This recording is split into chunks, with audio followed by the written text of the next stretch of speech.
Hey guys, so in very disturbing news, I just realized that I'm green, I live in a swamp, and I have a pet donkey. In other words, somebody once told me the world is gonna. What is up, the world of the living? My name is LaxP and welcome back to Truly Bedrock. Friends, things have changed quite a lot, actually, quite a bit. So let me just don my armor and we're gonna check those things out. Here's the quick checklist. First thing first, we got to talk about the community areas of the season that we have changed after the last time I recorded. And second thing second, we're about to talk about all the, you know, this stuff, these guys, those guys, and yeah, this is technically a mule. Just, you know, just so you know that I know this is a mule, and he can carry quite a bit.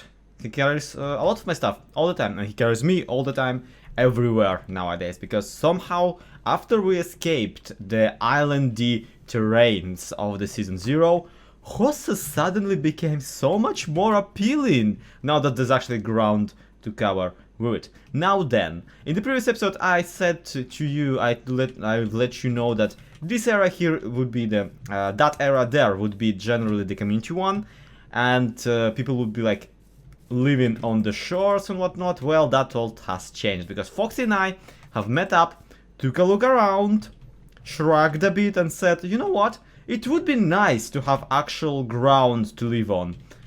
And so, let me introduce you to the new community area, right down here, up there, and down there-ish. Actually, right there-ish is where people have already been building. This here is only Tizztom, the newest member, just kind of building his soul away in what he described to me as the house for the elderly. Because it has like 10 little tiny hidey holes, and he meant for them to be for all the, you know, old members. So I was like, so this is a retirement home there. He's like, yep, which was very nice of him. Anyway, that is but one build that we've done since the previous video. That has been done since the previous video because I've not done it. What has also been done is, yeah, TNC Cuban is walking his soul away at the moment. He decided to live on top of the mountain. We, as a community, decided in the meantime to live in this valley down here. Foxy and I had quite a bit of a stroller around, we took a look, and yeah, this cliff face, this valley, and this hill here would make probably for a great starter town. If only we can pull everybody to actually, you know, build in here and participate.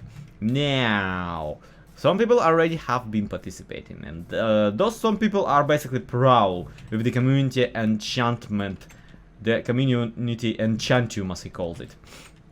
And this is the enchantment setup I actually used already in the video I made for the how to use the smithing table, and it's yeah, it's a 30 level. It's all the consequences of a 30 level, mind you. Quite a convenient thing if I didn't need to have to climb a mountain every time I want to use it, and also if it actually was, you know, in a place where we have an experienced grinder, which is right here. This here is a spawner based, if you don't mind me showing. Okay, they obviously mind me showing. Maybe in here. Nope. Basically, this is almost a surface level skeleton spawner, which, yeah, spawns skeletons. So this is the most reliable and the most accessible experience source we have at the moment, which too is about to change, because I'm guessing people will actually bother with an Enderman farm this season. And bother with it they shall, rather soon, because this pillar here, yeah, deep underneath it, is a bleedy stronghold. No, seriously, can you believe it? This village, right here, after we went into the mines and went kind of around and took a look at everything, turned out that this village is built right on top of a stronghold. I mean, it's deep below the ground, mind you, but still though. And portal and everything. So that's why we decided to just go about this business. Decided that living here would be a nicer idea than living there in the ugly savanna biome. And everyone agreed and everyone was happy. And I'm so ever excited to see people building around. But this is where I hear you ask, but Zloy, if you, like, why don't you lead by example, right? If you want people to build in this place, why don't you build in this place? And that is a valid point. And that is how people are supposed to act, honestly. If you want there to not be a problem, be a part of the solution. And so, here's the reason why. Here's a very legit reason as to why I decided not to build in the area for quite a bit. Because these houses, I've built those. Yeah. Here's the thing. You see, I was really eager to try out the villager mechanics in the current update. So eager that I even made a tutorial out of it. And because of how cool and accessible the new villager trading is, I kind of got carried away. And by now, my one trader, my one toolsmith, has somehow ended up being the beginning of this entire, well, not enormous yet, but pretty sizable settlement that I decided to call the Revive. And I'll explain why in a moment. You see, Revive, the town of Revive, population 4, actually refers to the fact that all of these villagers were one day zombie villagers. So with this town we are reviving them and giving them another chance and giving them a new life and giving them a reason to exist and like ability to trade. And you can tell that they are as excited about it as I am. Check this out. Here we have Vingus and Dingus who sell pickaxes and other things. And if the sun will bother to come up just a tiny bit higher, they should actually wake up and go to work. Oh hey! There's Vingus. Where's Dingus? There's Dingus. And they're actually, like, the reason I wanted to call him Dingus is because they constantly make this din din din noise, the anvil noise. That noise that they just did. Yeah. And not because of anything else. Oh, is it socializing hour? Alright, let's socialize. These guys are exceptional. They are my actually second traders. Like, my first trader is that one, and I love him, and he's great. But these guys are exceptional, because one of them sells Unbreaking 1 pickaxes for 13, and Unbreaking 1 shovels for 5, and a Silk Touch iron pick. But the other, his brother, actually sells a Fortune 1 Unbreaking 3 Efficiency 3 pickaxe, which basically means that we can farm up Unbreaking 3 pickaxes whenever the heck we want.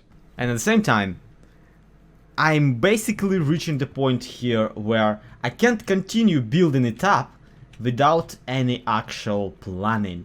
So today, just for the interest of ourselves, let's do some planning. Let's plan out the rest of the Revive Town, connect the bridges when they need connected, and figure out where else we can plop a couple of houses. And after we plop the houses, maybe I will finally have enough bravery and drive in me to actually invade the community area and finally start building in there.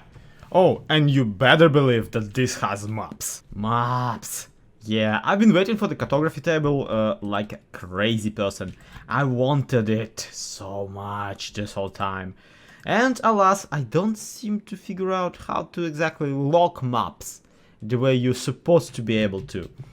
Basically to prevent them from ever adjusting and getting updated.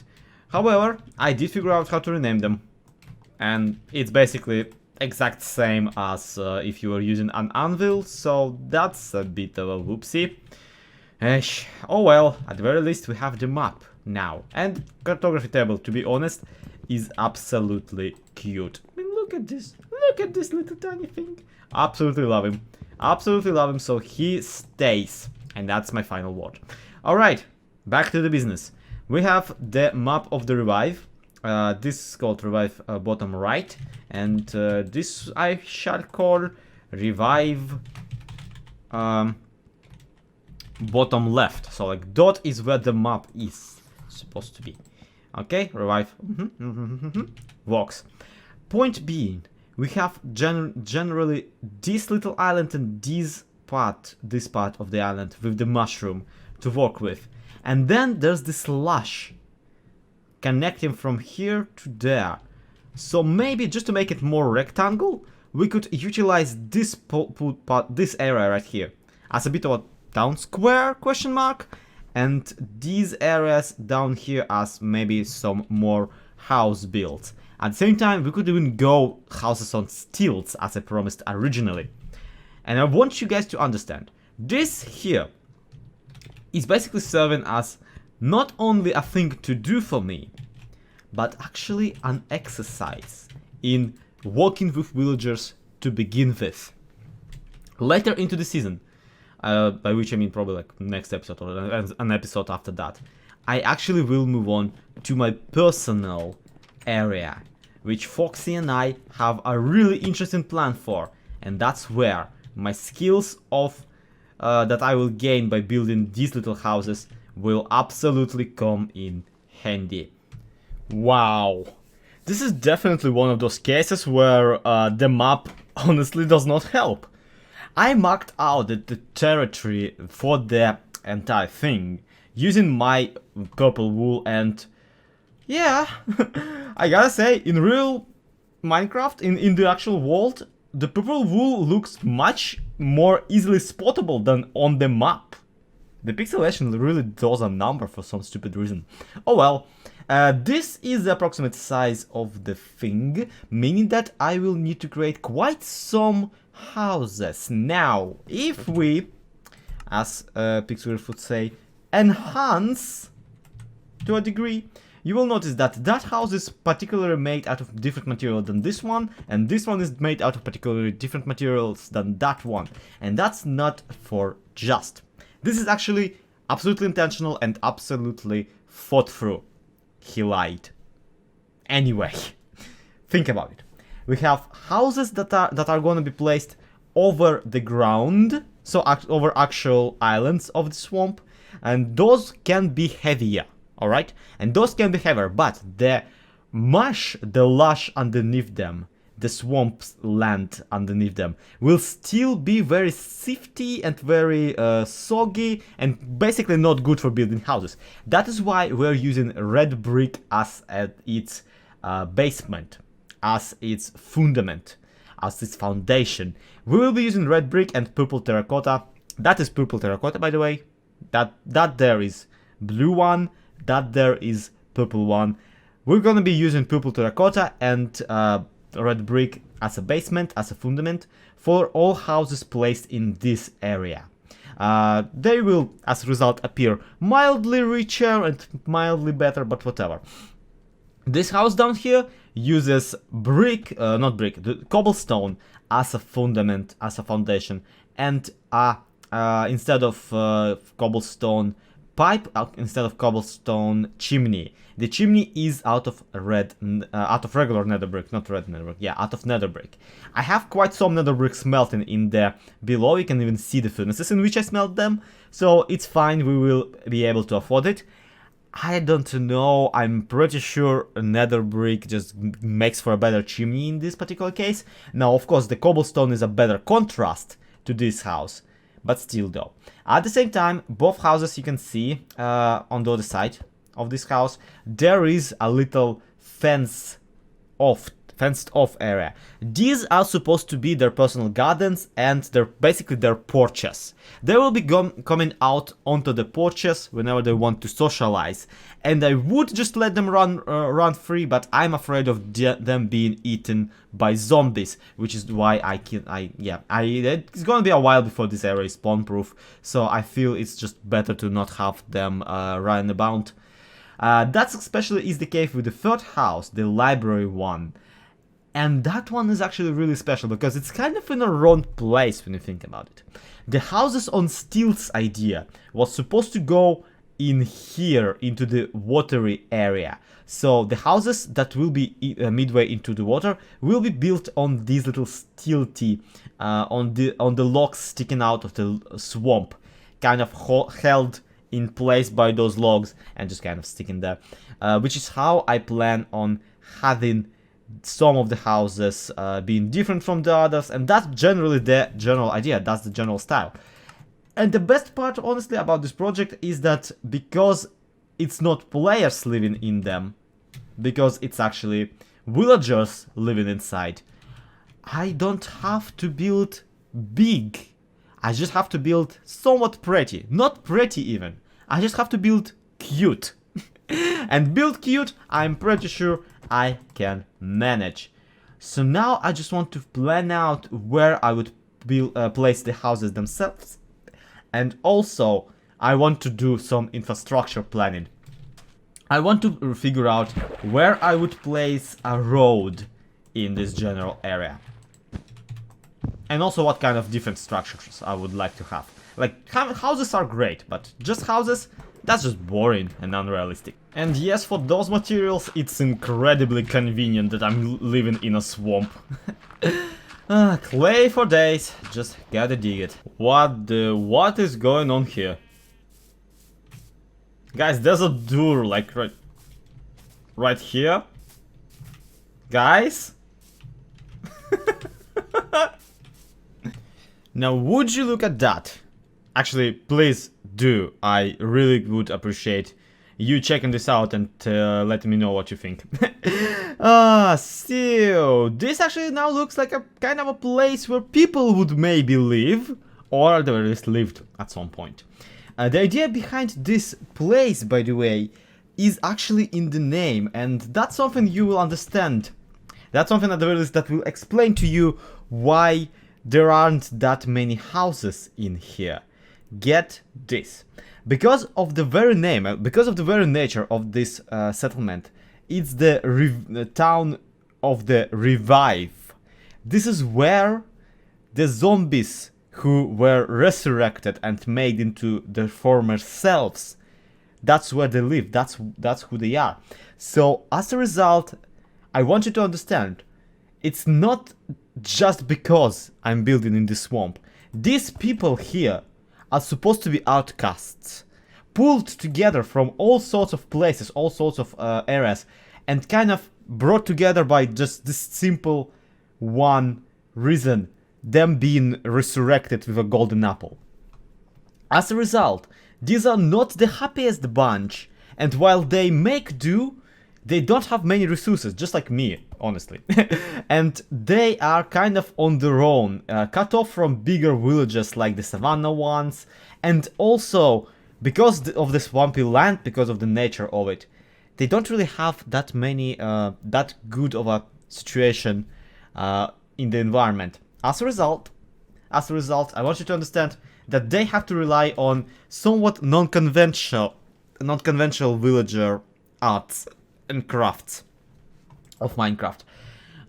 That's why their houses are so small, that's why there's not that many of them, and that's why I love them so much, because they're underdogs and they deserve better, and yeah, and who's gonna take care of them if not for me? Now, yeah, this is the overall view of the town.